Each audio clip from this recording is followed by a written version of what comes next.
I gave birth to my son in pain. And years later he returned the favor. Not with fists, but with silence, with absence, with betrayal that cut deeper than any knife. You'd never expect your own child to leave you bleeding and walk away like you were nothing, but that's what happened. Let me tell you how my son forgot I was even human. My son, Nathan, was my miracle baby.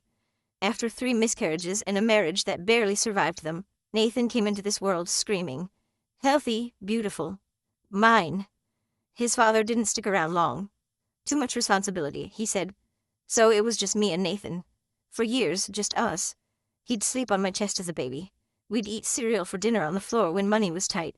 I skipped meals so he could have seconds. Skipped vacations so he could have braces. Skipped sleep so I could take extra shifts and afford his college books. I was never bitter. It was love. A mother's love. Nathan grew up respectful, smart, and quiet. Teachers loved him. I loved him more. He hugged me every morning before school, even in high school. He cried when he got accepted into UCLA, said, "Mom, I'll make you proud." And he did.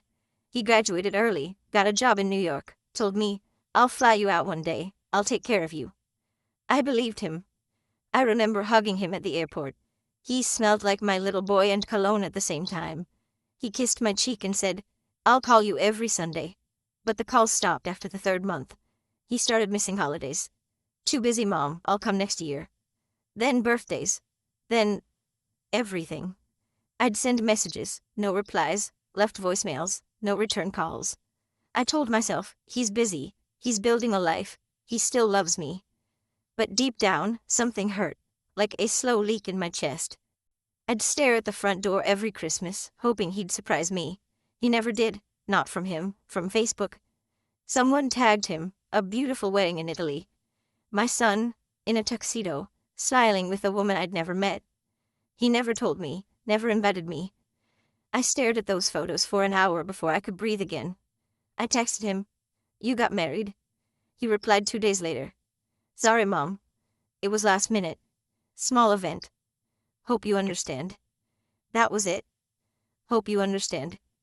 2 years ago I fainted in my kitchen, woke up in a hospital with machines beeping around me. The doctor said I had a heart condition, that I'd need help at home, that I wasn't safe alone. I called Nathan from the hospital bed. He didn't answer, left a voicemail. "Baby, it's Mom. I'm sick. I need you." No response. A week later I heard a knock at the door. It wasn't Nathan, it was his wife. She said, "Nathan couldn't make it, but we sent a nurse. It's covered." Then she handed me a check, like a business transaction. I asked, "Does he know I could have died?" She didn't answer, just smiled, and left. That was the last time I saw anyone from his world. Sure, the nurse came, groceries were delivered, rent was covered, but no calls, no visits, no hugs, just money.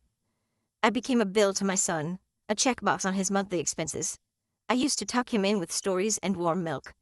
Now I was a burden. One night a fire broke out in the apartment downstairs. Smoke filled my living room in minutes. The alarm screamed. I tried to get to the stairs, but my legs collapsed. I couldn't breathe, I couldn't move. I called 911 with one hand, and with the other. I called Nathan. No answer. Smoke wrapped around me like a noose. I thought, this is it. This is how it ends. Alone. Burning in the home where I raised him. A firefighter kicked in the door, carried me out like a child. My heart had stopped twice in the ambulance. I woke up with oxygen tubes and tears in my eyes. I asked the nurse, "Did my son call?" She looked at the chart. "No, ma'am, not yet." Not yet.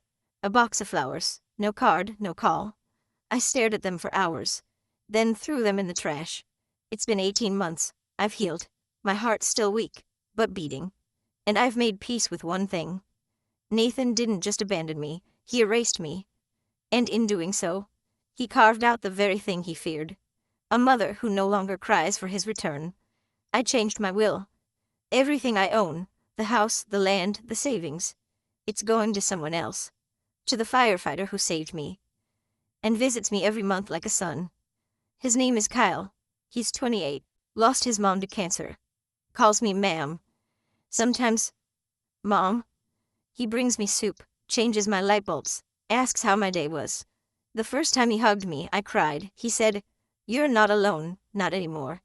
His voice was calm, distant. "Hey, Mom, just checking in. You okay?" I smiled. "Yes, sweetheart, I'm okay." And I meant it. He said, "I might come visit soon." I replied, "Take your time, Nathan. There's no rush anymore." Because the truth, he already missed everything that mattered.